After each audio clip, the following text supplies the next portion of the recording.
Gracias, muchas gracias por estar con nosotros. El Dedo en la Llaga, entrevista, debate, opinión. Yo soy Tony Aguirre y me da muchísimo gusto darle la más cordial bienvenida. Vamos a tocar un tema punzante, un tema polémico, hay que decirlo, pero por ello también hay que aceptarlo, muy interesante y muy importante. Estado laico en tiempos de López Obrador. Esta relación que siempre ha habido con la Iglesia Católica particularmente, y que, bueno, ha recibido múltiples críticas, hay que decirlo también en los últimos tiempos, por la manera de conducirse del presidente López Obrador. Pero bueno, también hay que aceptar que los problemas y la complejidad de esta relación no es nueva. Entonces, vamos a tocar ese punto. Y yo quiero agradecerle a tres expertos, a tres amigos que me han hecho el gran favor, de verdad, el honor de estar con nosotros. Empiezo con el senador Martí Batres, senador de Morena. Martí, es un gusto volver a verte. Gracias por estar con nosotros, Martí.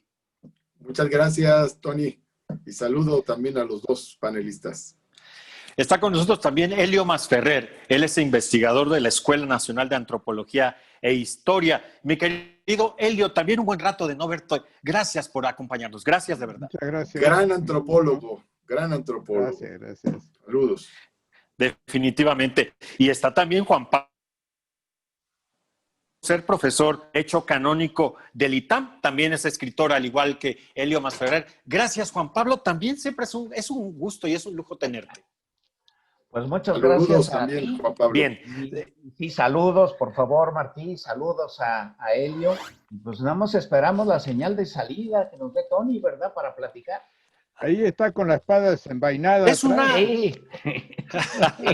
Vamos a poner el dedo en la llaga. Se trata de una relación compleja, de una relación complicada desde hace mucho tiempo. En breves palabras, mi querido Juan Pablo Alcocer, ¿por qué? ¿Por qué ha sido una relación complicada este asunto del Estado con las religiones, particularmente con la Iglesia? Yo creo que estamos viviendo en Occidente nuevos retos y tenemos que tomarlos y ejecutarlos y que no nos dé miedo los procedimientos que se plantean.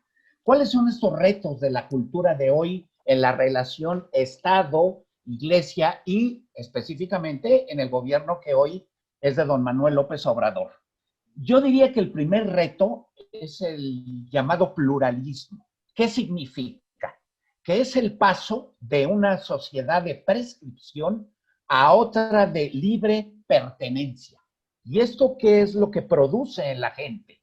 Pues produce desconcierto, perplejidad y desorientación. ¿Por qué? Porque se rompe la seguridad y el monolitismo cultural que teníamos o al cual podíamos haber estado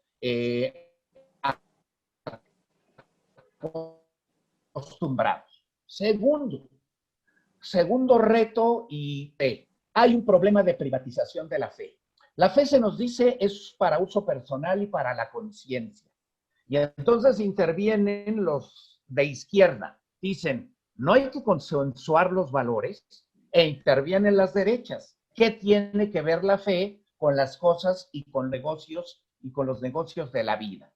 Pues miren, esta privatización se traduce en formas de socialización que asume prácticas eclesiales profanándolas o secularizándolas. Es decir, estamos enfrente de una realidad de ruptura de tradiciones y por ello la iniciación en los valores fundantes de la existencia se sitúa en lo mundano, se sitúa en lo social, que es tanto como decir en la calle, en los centros de consumo, en los centros de ocio y de descanso, en los centros de tribus urbanas o en los centros de otras ofertas religiosas.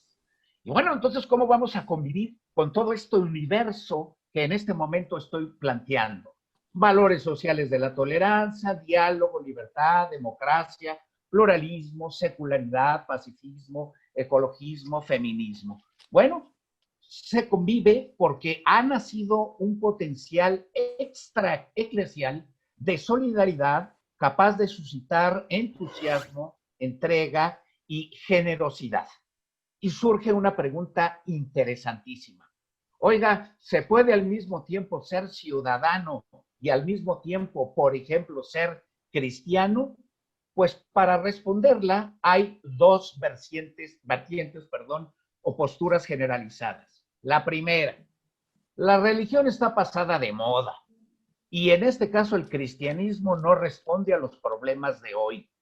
La segunda, no se puede compaginar cristianismo porque se identifica como verdades fijas con el mundo de hoy, que es un mundo cambiante. Entonces, la memoria religiosa se va borrando entre los jóvenes, por lo que resulta inevitable hasta el mismo anuncio y la celebración de ciertos rituales que nosotros que estamos, o por lo menos yo que tengo más años, que todavía seguimos. Viene el triunfo del individualismo. ¿Cómo compaginar fe con ese nuevo individualismo emergente que busca qué?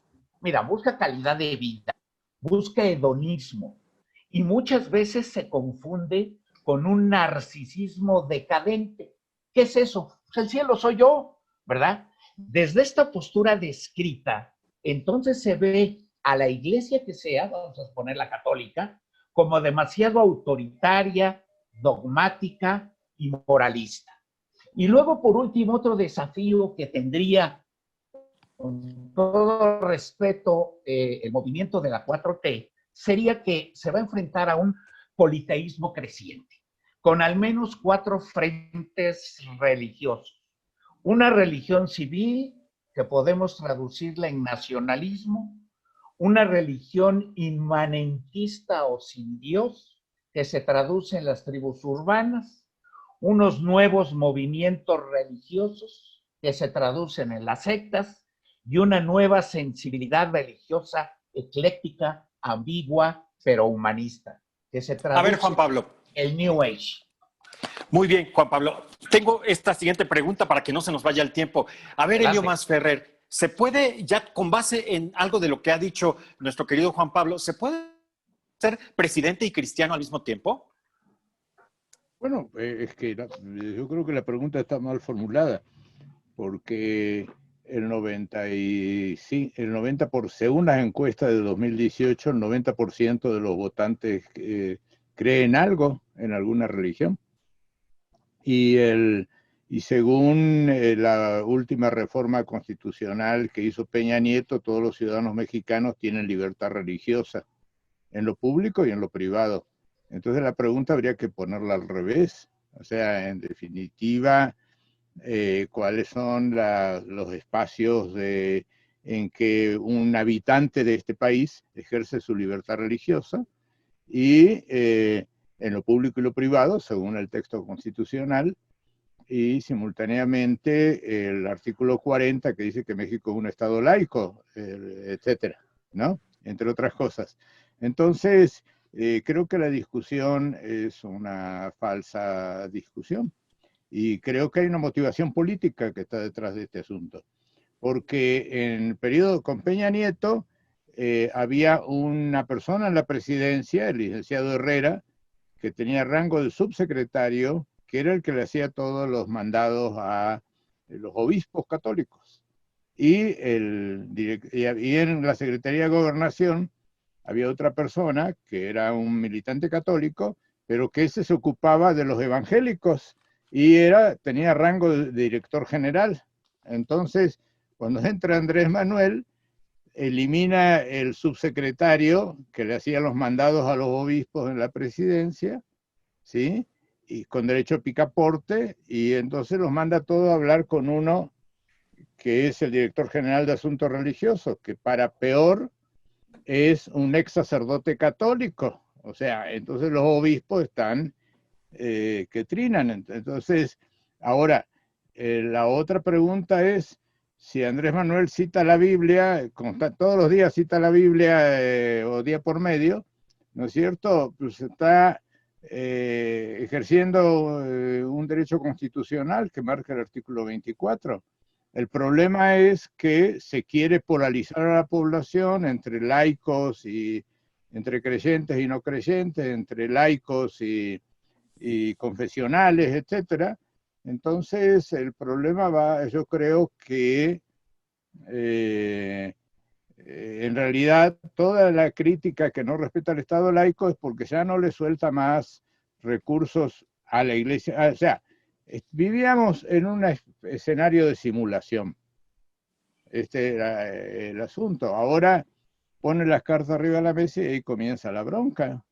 Y no podemos perder de vista que los principales apóstoles del Estado laico que tenemos siguen siendo operadores del PRI. Y entonces el PRI se dice que es un partido laico y por debajo le pasa dinero a los obispos, ¿no? Cuando estaba Peña y cuando estaban los anteriores también. Y entonces, ¿cuál es la realidad?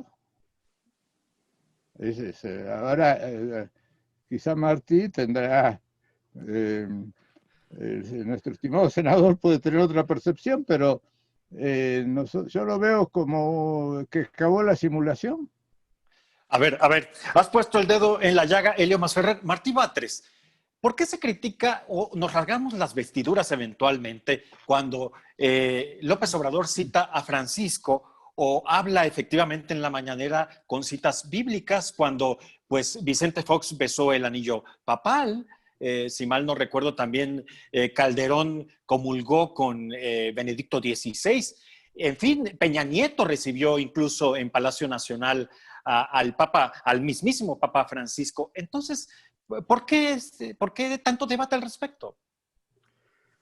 Yo creo que ese debate se inscribe más bien no en la situación no real de que el Estado laico se diluye, no hay tal, sino que se inscribe más en una estrategia de opositores de buscar cualquier tipo de flanco para pegar, por contradictorio que sea con otros tipos de golpeteo.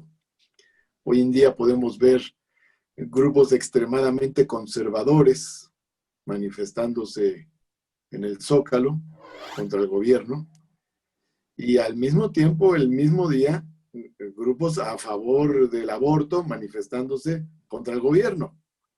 Entonces, el planteamiento de que no se respeta al Estado laico desde la actual administración, desde el actual gobierno, se inscribe también en esta lógica de buscar cualquier tipo de narrativa que se oponga al gobierno actual.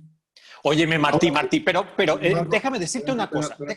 Déjame decirte una cosa. No es contradictorio el hecho de que admire mucho a Benito Juárez, que sea, bueno, el artífice de las leyes de reforma y esté pronunciándose, citando a Francisco y citas bíblicas. ¿No es contradictorio esto? No, en absoluto.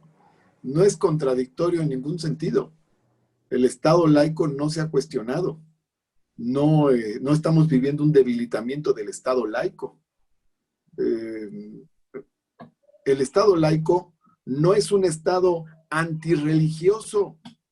Estado laico no es Estado ateo. Estado laico no es Estado enemigo de las iglesias. Estado laico no es un Estado excluyente de quienes tengan creencias religiosas. No, el Estado laico es un Estado político que respeta todas las creencias, todas las religiones y no asume una religión oficial del Estado. Ese es el elemento sustantivo. ¿Eso se ha roto en nuestro país? No. Ahora, si nos vamos a la historia, ya que mencionas a Benito Juárez, bueno, hagamos la investigación. Te vas a encontrar discursos de Benito Juárez donde cita a Dios. Te vas a encontrar discursos de Zarco donde cita a Dios. Zarco en el constituyente de 1857, uno de los liberales puros. Más para acá, te vas al constituyente de 1917, vete al diario de debates del constituyente de 1917 y te vas a encontrar al jacobino por excelencia, Francisco J. Múgica, hablando de la vida de Jesucristo en 2 o 3 de sus discursos en el constituyente. Es decir, que no hay una oposición entre las creencias religiosas que pueda tener un actor político y la laicidad del Estado. Y voy más allá, en otro aspecto que me parece importante. El hecho de que uno tenga una responsabilidad pública no impide que pueda reconocer los aportes filosóficos, humanistas, teóricos, morales, éticos, que tengan diversas religiones. Uno no puede desconocer los aportes que hay en el debate intrarreligioso, intrateologal, que viven diversas iglesias en el mundo. Uno no puede desconocer que la iglesia con mayor influencia en el habla hispana y latina en el mundo y en México también, tenga también elementos y personajes que abonan a determinadas causas positivas de la humanidad.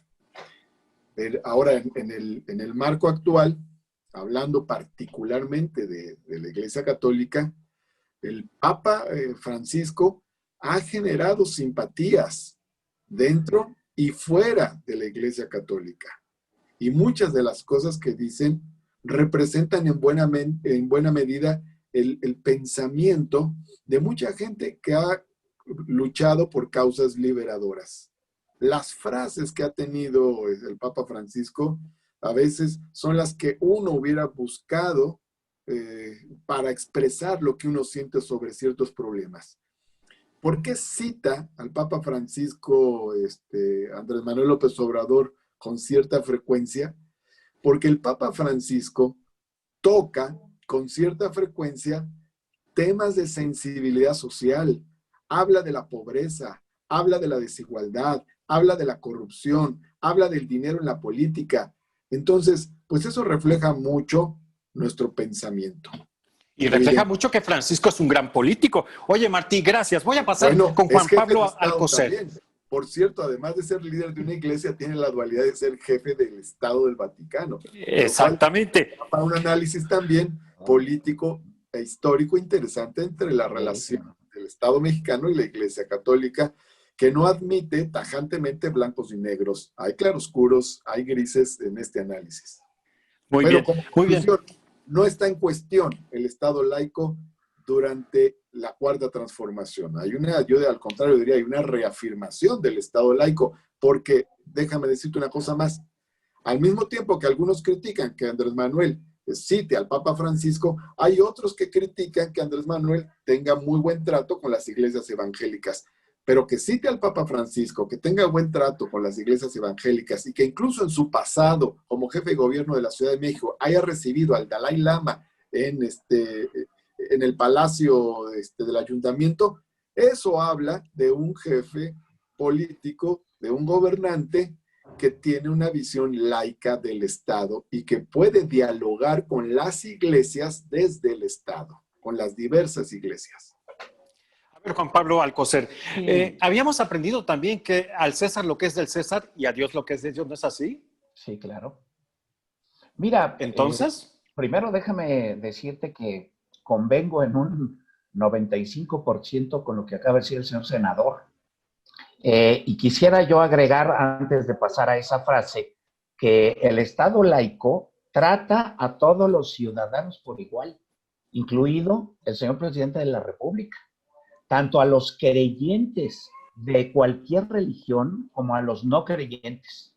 En tal sentido, entonces, un Estado laico evita la discriminación por cuestiones religiosas y tampoco favorece a alguna confesión determinada. Si no, no podríamos ser laicos. Ahí está. Ahora, dos.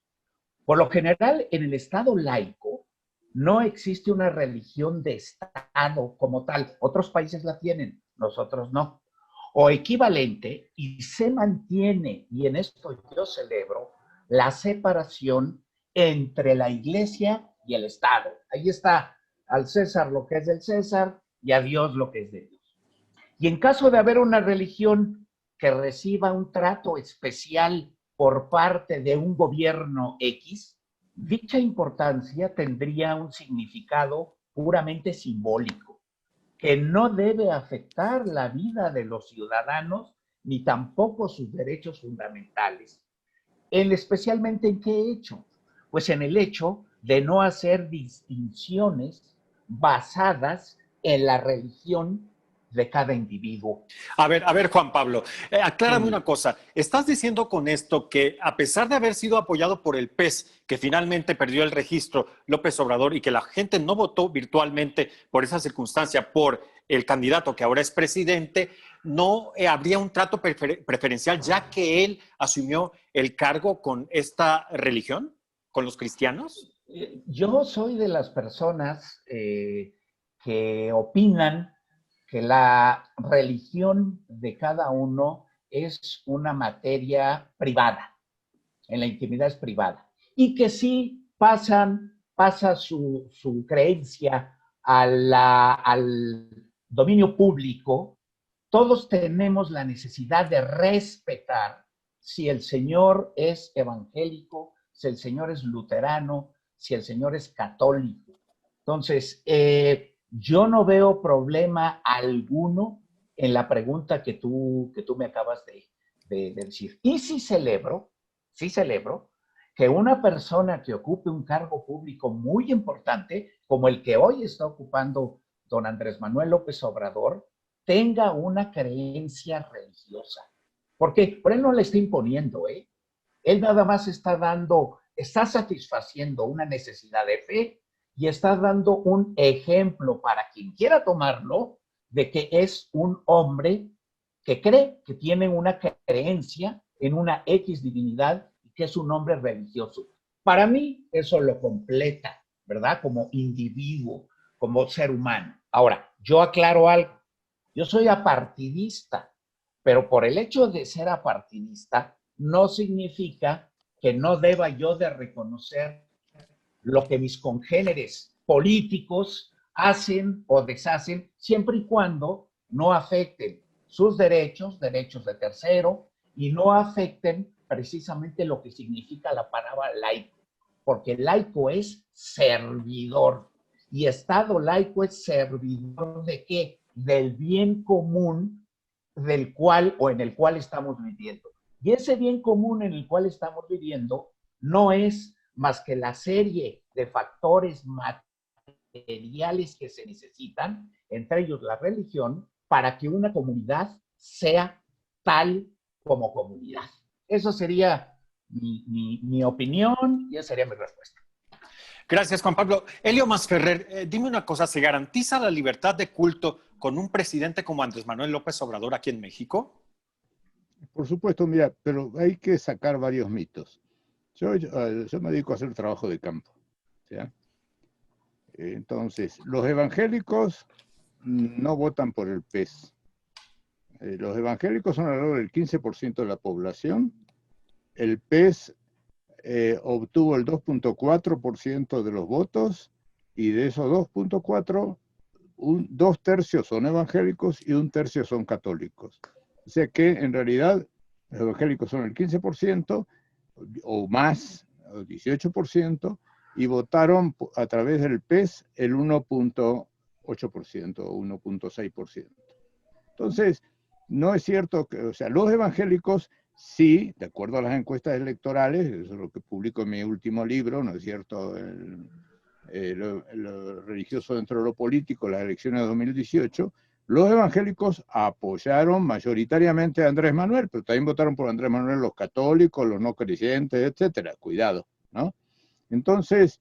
es decir, Elio, no tuvo tanto que ver esta circunstancia. No. Entonces, ¿por qué aliarse y dar de qué hablar en ese sentido? Cuando tú haces política, haces alianzas. Dentro de Morena, y hay desde católicos que vienen de la derecha católica, no voy a hacer nombres para no crearle problemas a Martí, ¿no es cierto? Hay católicos que vienen de la derecha católica y hay gente que viene de la izquierda, antiguos trotskos, marxistas, que siguen siendo marxistas, no digo que no. Entonces, en realidad, Morena es un frente, es un partido frente, por eso tienen las broncas que tienen ahora con el liderazgo, ¿no es cierto? en que entraron gente de distinto origen. Entonces, hay varios mitos. Uno es que los evangélicos votan por el PES. No es cierto. Los evangélicos son ciudadanos, como los católicos son ciudadanos, y votan por lo que le parece, ¿no? Ahora, en este caso votaron más por Andrés Manuel, pero no a través del PES, eso no es cierto. Segundo, que Blanquer te habla del Estado laico, él fue coordinador de asesores de la Secretaría, del subsecretario de Asuntos Religiosos con Zedillo, y fue encargado de negocio de la Embajada de México en el Vaticano, y fue quien asesoró a Salinas en lo de la reforma, ¿no? Entonces, él lo que hizo fue armar un sector católico del PRI, y la Embajada de México en el Vaticano se dedicaba, no sé qué hará ahora, pero hasta donde yo pude también entrevistar a los agentes de la embajada, se dedicaba a ver quién quedaba de obispo para tratar que quedaran obispos priistas, y quedaron obispos priistas. Berliebe Lanzarán, Onésimo Cepeda, esos son los más conocidos, pero hay muchos más. Entonces, en realidad, quien violaba el Estado laico son los que dicen ser los defensores del Estado laico, aclaremos. Y ahora están molestos porque antes, o sea, por supuesto que se violaba el Estado laico. El gobierno federal de México le pagaba a los obispos pasajes en business class cuando iban a Roma, ¿no es cierto? Y eso salía de los contribuyentes, y resulta que entonces gente que no era católica le financiaba los viajes a estos camaradas, ¿no? Entonces, creo que fuera máscaras. O sea, el Estado laico fue violado por el PAN y por el PRI, ¿sí? Ahora, ahora vienen los otros problemas. Eso ya no es mi asunto. Pero realmente así es la película. Oye, Elio, tengo los datos. antes te quiero preguntar esto. Una cartilla moral, por ejemplo, ¿cómo se toma? ¿Cómo se toma en los tiempos de la 4T, en los tiempos de López Obrador? ¿Cómo se toma una cartilla moral? ¿No contraviene el Estado laico? ¿Es natural, es normal? Qué bueno que la hay. Tú leíste la cartilla moral, ahí no habla de dioses, ni te dice que... o sea, si yo sí me leí la cartilla moral, me leí la versión que rehizo Paco Ignacio Taibo II, que le agregó otras cosas, etcétera. En definitiva, lo que quiere hacer Andrés Manuel es lo que Durkheim llama una religión cívica, que no es una... eso está en los trabajos de Gina Zabludowski-Cooper, que me imagino que será pariente de Jacobo, ¿no es cierto?, de la UNAM, que analiza todo lo de la religión cívica cuando la independencia, cuando los 100 años de la revolución y los 200 años de la independencia en el 2010. O sea, lo que está haciendo, incluso que introduce elementos prehispánicos, hace ahí o sea, la construcción de una identidad nacional como algo sacralizado, eso sí, pero no es que... Y ayer creo que fue, ahí que van a hacer el festejo de 1821, ¿no es cierto?, el año que viene. Entonces, esta es yo lo veo así. Hay una construcción de la religión cívica como religión, como una especie de identidad nacional. Martí Batres, ¿solo siendo buenos podemos ser felices? Yo quiero agregar dos cosas a tus interrogantes, a todo este tema. Una que me parece importante observarla históricamente es la relación que ha existido entre la izquierda latinoamericana y actores de las iglesias, porque parece de repente que se parte de la idea de que aquí hay una cosa rara, contra natura, cómo a ver ahora estos izquierdosos llevándose también con líderes religiosos. Bueno, esto tiene muchos antecedentes. Aquí mismo en México no olvidemos esta cercanía político-ideológica con Samuel Ruiz, por ejemplo, con Sergio Méndez Arceo, ya fallecidos ambos, o con el obispo Lona, o con el padre Solalinde, en fin, es decir, hay una historia de cercanía de diversos actores. Yo recuerdo incluso, revisando la vieja literatura política, que en los años 70 había un militante evangélico que formaba parte del Partido Comunista Mexicano, Raúl Macín, y en el Partido Socialista Unificado de México se conformó el organismo de base Alfonso Comín, donde estaban Froilán López Narváez, José Ramón Enríquez, dramaturgo, que era al mismo tiempo cristiano, militante. Entonces, hay una relación, hay una historia, y el propio Partido Socialista Unificado de México planteó con mucha anticipación parte de lo que después ocurrió en la reforma del artículo 130 constitucional, el reconocimiento del voto activo para los ministros de los cultos, porque estos ministros de los cultos estaban excluidos de la posibilidad de acudir a votar, lo cual restringía sus derechos.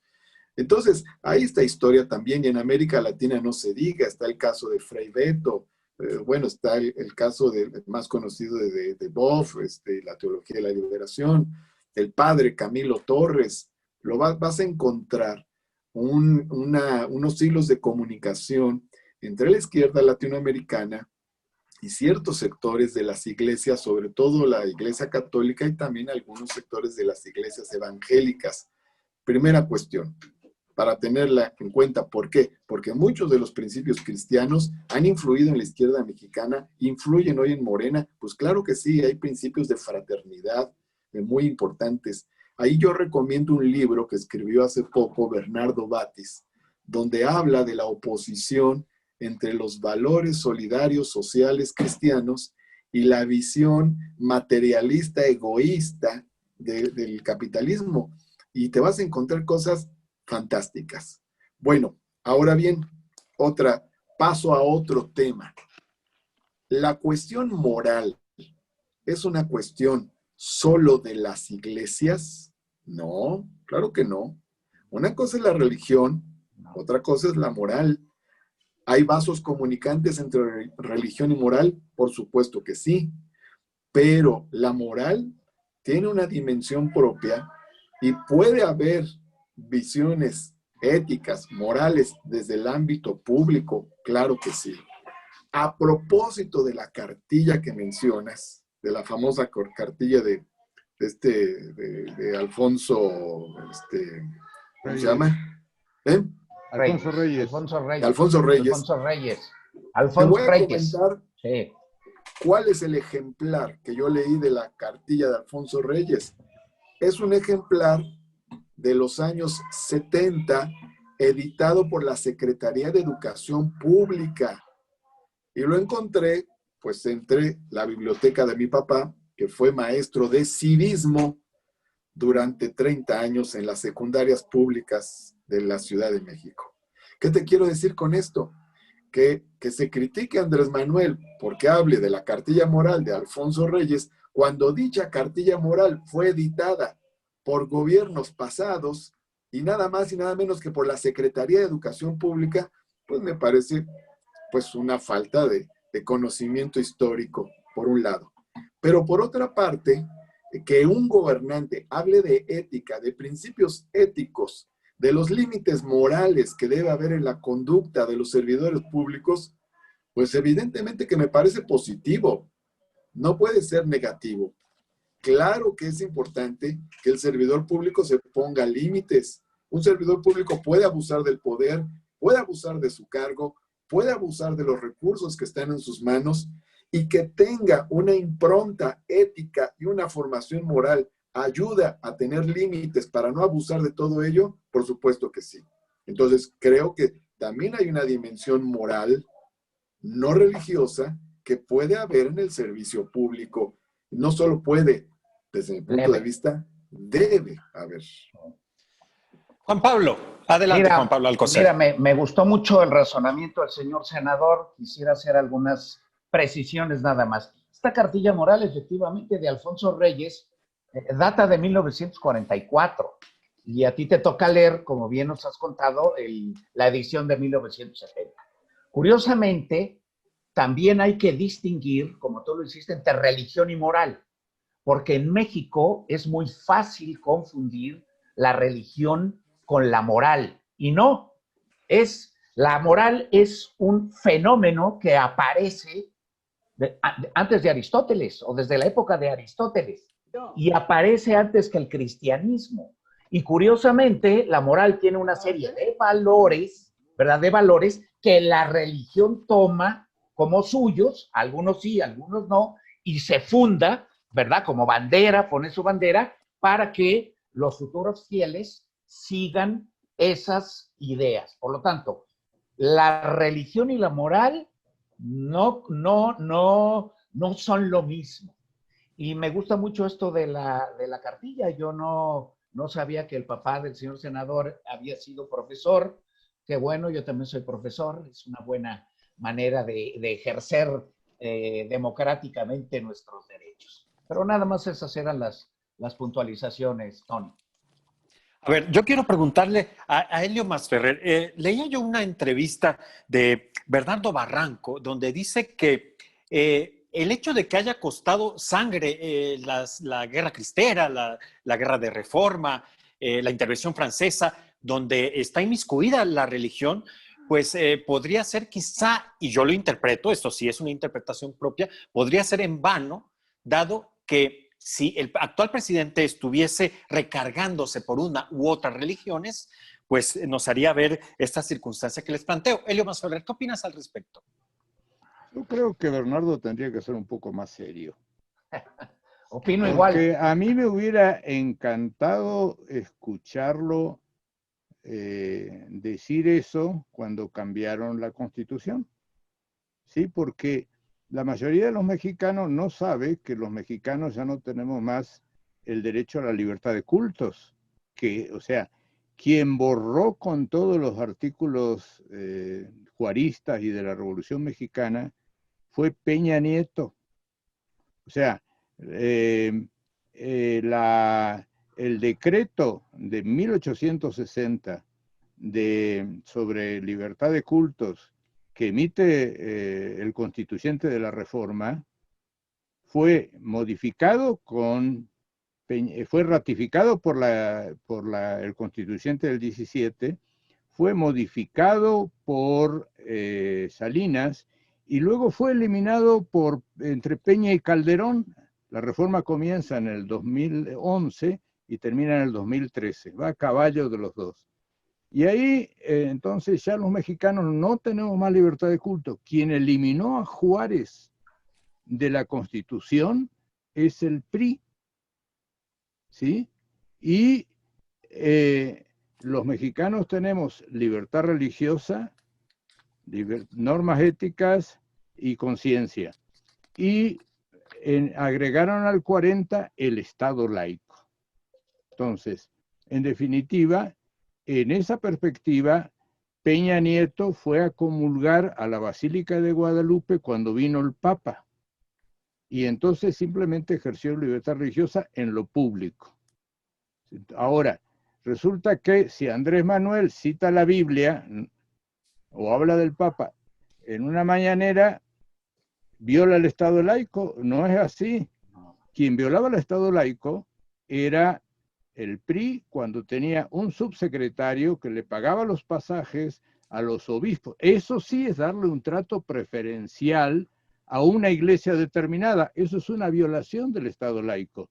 A ver, Helio, y destinar espacios en radio y televisión para cualquier religión, en este caso para los cristianos, que tampoco está contemplado en las leyes. Qué bueno que me hace esa pregunta, porque en 1992 la ley reglamentaria del 130 dice que las iglesias no pueden tener espacios.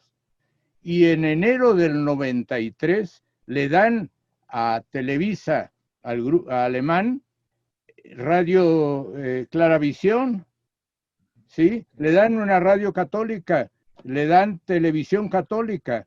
Entonces, desde el 93, los católicos tienen radio y televisión propia en México y transmiten alegremente. Entonces, cuando Andrés Manuel dice que se lo va a dar a los evangélicos, dicen que viola el Estado laico. Quien violó el Estado laico es el PRI, es Salinas, cuando le dan el 93 Clara Visión, María Visión, etcétera. ¿Dónde estaba Barranco y Blancarte señalando? Estaban trabajando para Salinas, estaban trabajando con Zedillo. O sea, Blancarte era funcionario de Zedillo. Entonces, después dice, como que no me di cuenta.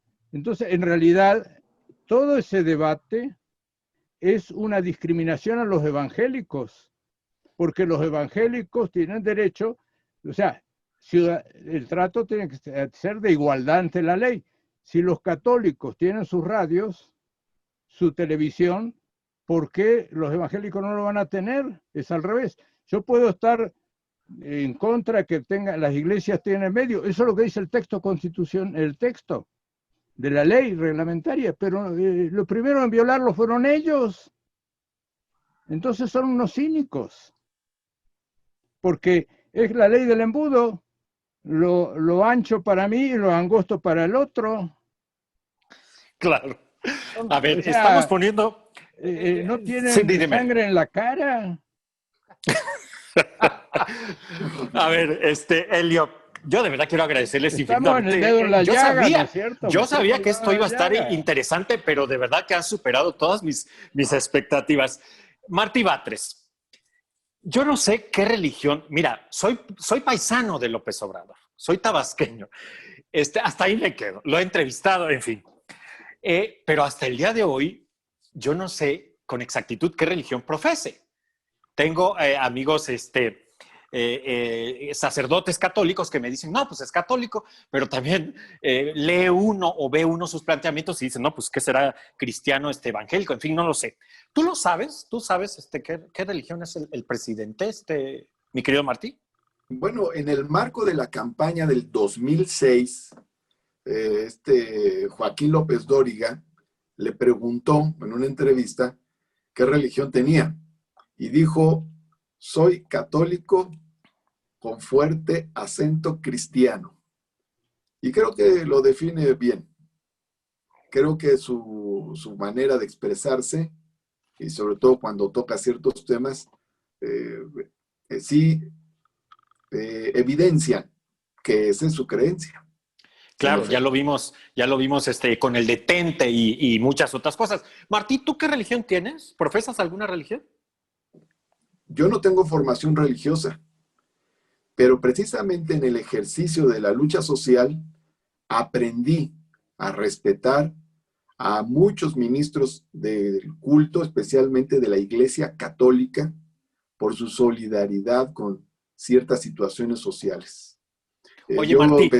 empecé a participar activamente en 1985, cuando los temblores del 85, y conocí en ese marco, conocí a padres de la Iglesia Católica que se acercaban en las colonias Doctores, Buenos Aires, Obrera, que es la zona donde yo estuve trabajando políticamente, socialmente. Y luego en mi ejercicio político he tenido diálogo con muchos ministros de culto de diversas iglesias. También me he quedado asombrado de sus aportaciones en muchos casos. He tenido muy buena relación con quien ha estado a cargo de la Iglesia Católica aquí en la Ciudad de México, con el cardenal.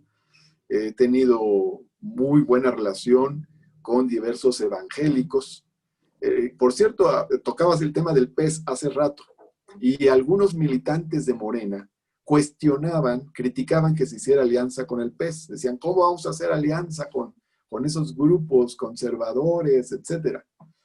Y yo recuerdo que varios de los que después aparecieron en el PES, los recibí en la Cámara de Diputados en el año 2003, cuando aprobamos la Ley Federal contra la Discriminación. ¿Por qué? Porque ellos iban a hablar precisamente como iglesias que sentían la discriminación, exactamente, iban a hablar a favor del Estado laico. Y luego me invitaron a un recorrido en el Instituto Juárez, precisamente que varios de ellos evangélicos habían promovido años antes.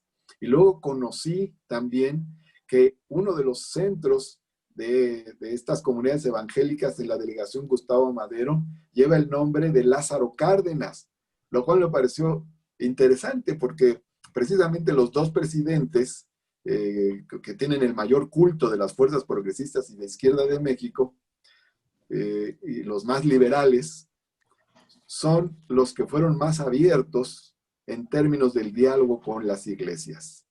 Y en eso quiero concluir, que uno, como servidor público, debe estar abierto al diálogo con las iglesias. Eso no vulnera al Estado laico.